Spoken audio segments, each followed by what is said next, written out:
Assalamualaikum warahmatullahi wabarakatuh. Perkenalkan, kami dari kelompok 9 ingin mempresentasikan mengenai laporan keuangan proforma.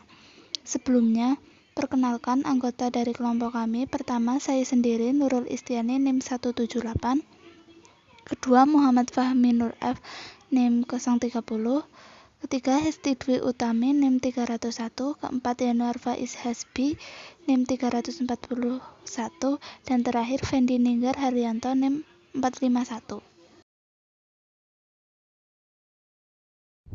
Yang pertama adalah pengertian.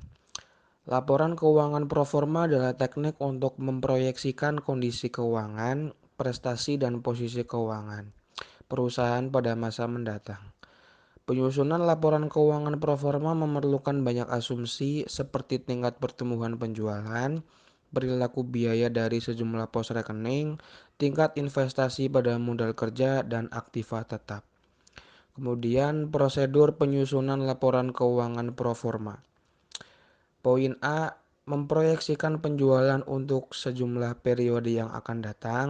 Poin B, memproyeksikan biaya operasional dan kemudian menurunkan proyeksi pendapatan operasional.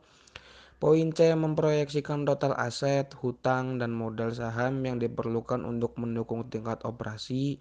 Poin D, menentukan biaya pendanaan dari utang dan kemudian menurunkan dari pendapatan operasional untuk memperoleh laba bersih proyeksi.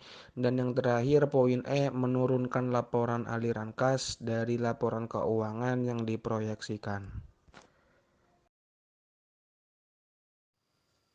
Memproyeksikan laporan laba rugi. Yang pertama, memproyeksikan penjualan. Jika penjualan tumbuh dengan relatif stabil, maka tingkat pertumbuhan tersebut bisa dipakai untuk memproyeksi penjualan pada masa-masa mendatang. Jika ada faktor-faktor lain yang mempunyai pengaruh yang cukup besar terhadap penjualan pada masa lalu, kemudian dilakukan penyesuaian terlebih dahulu. Yang kedua, memproyeksikan biaya operasional. Proyeksi biaya operasional tergantung pada asumsi perilaku biaya. Jika analisis bisa mengasumsikan biaya operasional mempunyai perilaku sebagai biaya variabel sepenuhnya, analisis bisa memproyeksikan biaya operasional pada masa mendatang dengan menggunakan laporan keuangan common size atau proporsional. Memproyeksikan neraca. Ada dua pendekatan yang bisa dipakai untuk memproyeksi aset. Pertama, memproyeksikan total aset, kemudian memproyeksikan neraca common size untuk mengalokasikan total aset ke komponen-komponennya.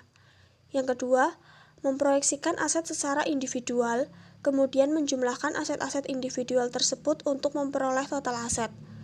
Untuk memproyeksikan aset baik total maupun individual, ada dua cara yang bisa dilakukan, yaitu memproyeksikan aset dengan menggunakan tingkat pertumbuhan dan memproyeksikan aset dengan menganggap perputaran aktiva konstan atau tetap untuk masa mendatang.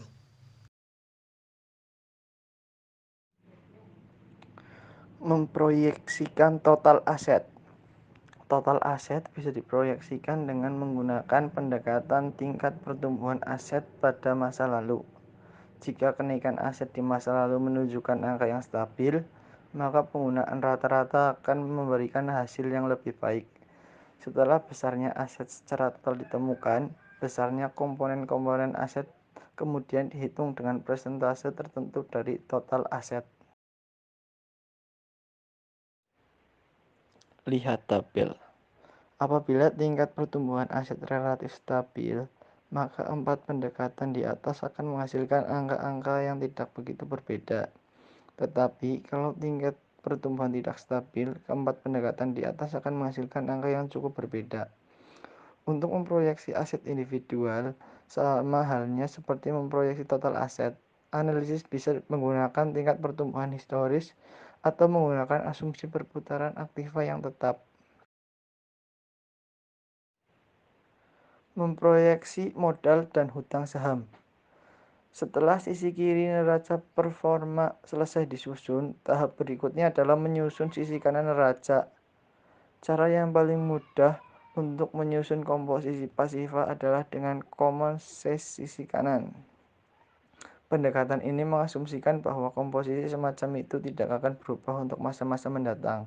Kadang-kadang ada peristiwa yang merubah total sisi kanan neraca. Misalkan pada peristiwa pembelian perusahaan dan restrukturisasi. Proyeksikan biaya pendanaan. Apabila struktur modal berubah, misal hutang lebih besar, maka rasio perusahaan berubah dan dengan demikian tingkat bunga juga bisa berubah untuk mengkompensasi kenaikan rasio. Berikut ini perhitungan tingkat bunga dan hutang-hutang perusahaan. Biaya bunga bersih pajak dibagi rata-rata hutang yang mempunyai beban bunga. Selanjutnya, memproyeksikan laporan aliran kas. Langkah terakhir adalah memproyeksikan aliran kas. Proyeksi aliran kas diturunkan dari proyeksi neraca dan proyeksi laporan laba rugi. Proyeksi dilakukan untuk 3 komponen, yaitu investasi, pendanaan, dan operasi. Terakhir, rasio keuangan proforma. Analisis rasio menunjukkan bahwa asumsi yang dipakai untuk menyusun laporan keuangan proforma akan menentukan besarnya laporan keuangan proforma. Rasio keuangan proforma sangat dipengaruhi oleh asumsi yang digunakan. Sekian presentasi dari kelompok kami. Thank you for watching.